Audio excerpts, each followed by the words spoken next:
Prime Minister Anthony Albanese has wound up his trip to the G20 summit in Brazil as world leaders resolve to work towards peace in the Middle East and Ukraine. Political editor Andrew Clennell filed this report from Rio de Janeiro. Anthony Albanese is on his way home from the G20 summit, a summit where he met Chinese President Xi Jinping, British Prime Minister Keir Starmer, and he finished the trip with his 10th meeting with Indian Prime Minister Narendra Modi. Australia and India have a shared ambition to move faster, work together and deploy our complementary capabilities to drive climate action.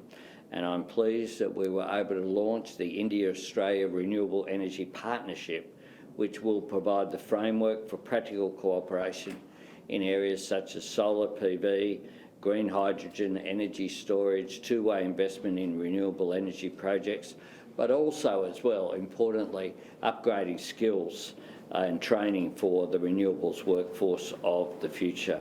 The G20 and the APEC summit before it were overshadowed by the absence of the incoming US President Donald Trump and dominated by talk of free trade and action on climate change when Mr. Trump is expected to back neither.